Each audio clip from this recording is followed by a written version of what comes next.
5 centuries before East India Company appeared, Indian merchants were already running very powerful multinational enterprises. They had their own courts, banks, and armed fleets. The kings danced to their tunes. They dominated the sea lanes between India and Southeast Asia and the rest of the Indian Ocean. Britain did not just colonize India, it disrupted a thriving commercial civilization, its trade, its industry, its crafts. Let us start the story of this commercial civilization at a jetty in Bharuch on India's western coast around 200 Common Era. A merchant named Kana stands by the water. Inside his warehouse are bales of impossibly fine fabric, sacks of paper worth more than silver in Rome, and carnelian beads no Mediterranean craftsman has managed to reproduce. India is the shopping capital of the world, and Kana has very little use for Roman stuff except for their gold and silver. Kana leads the Shreni. The Shreni fixed prices, regulated wages, enforced quality, and judged disputes. Whose oil jars were short in measure. It issued loans, held deposits, and sponsored temples that advertised its reputation. It operated across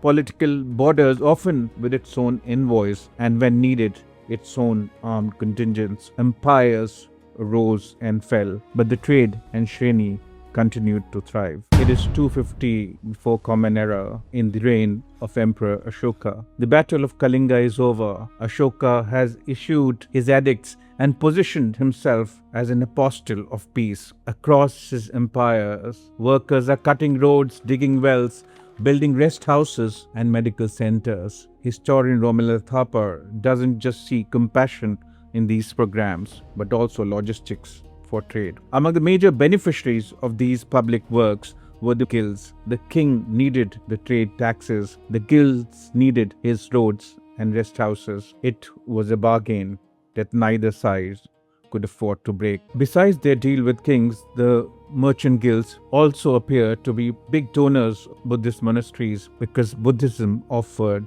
something that wealth cannot buy, like the MasterCard ad they say, only money cannot buy, and that was prestige. There were also more mundane reasons. Guilds, money built monasteries.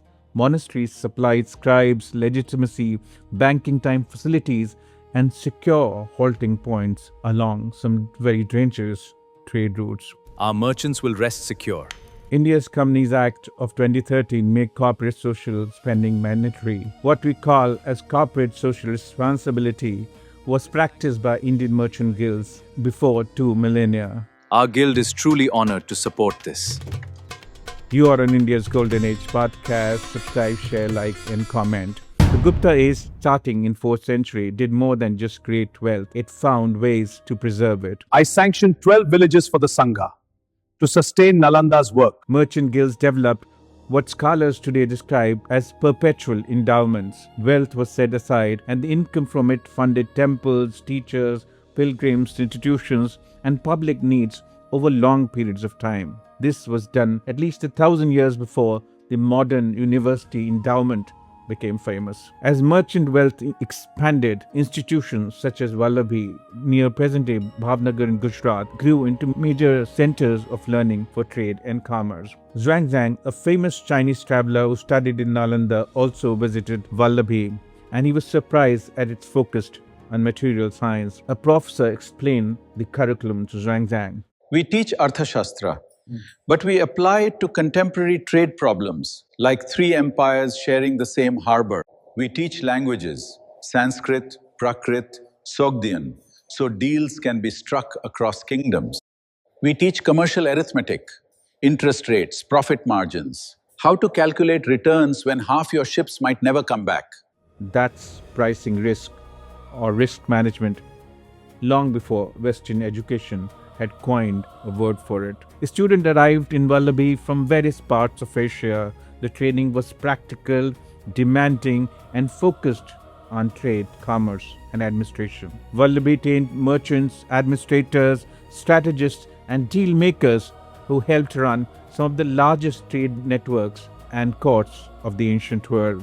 If the ancient world had MBA schools, Valabhi would have been the first and foremost. Today, most people have never heard of it.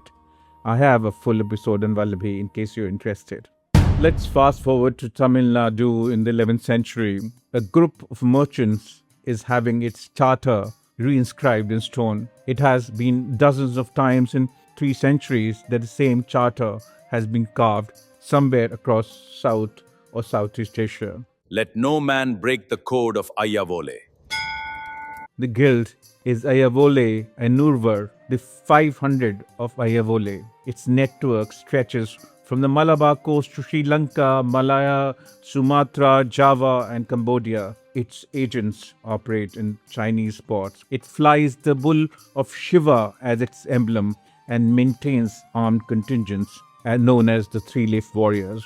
5 centuries before East India Company, South Indian merchant guilds were already running multinational corporations.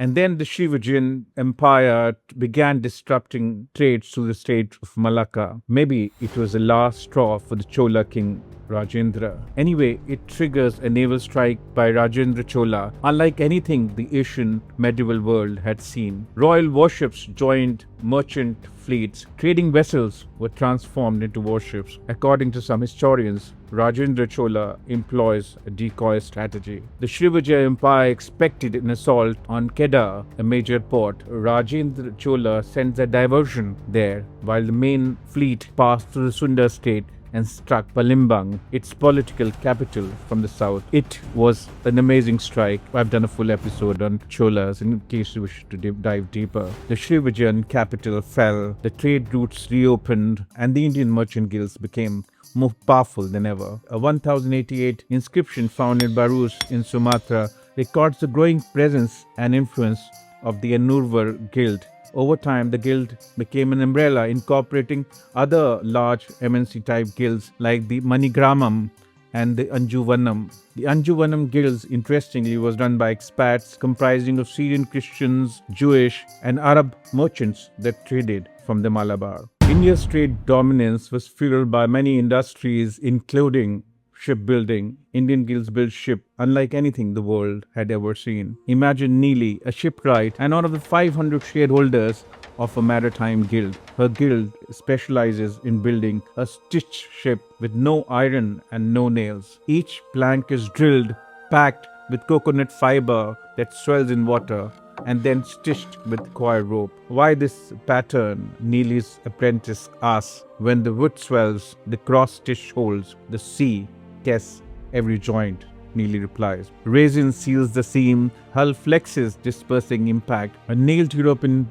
hull concentrates stress. Nails strain, wood splits. Built with fabulous Malabar teak, Indian ships were far more resilient, repairable. They powered Indian trade and commerce, and their long life generated wonderful returns for the merchants. When Marco Polo arrived, he saw giants of ships with hundreds of crews, multiple decks, merchant cabins, watertight compartments. Polo said that they were 4 times the size of European ships, and the Indian ships had much longer lives. European called Marco Polo liar for decades. I have a full episode in ancient Indian shipbuilding in case you don't believe Marco Polo as well.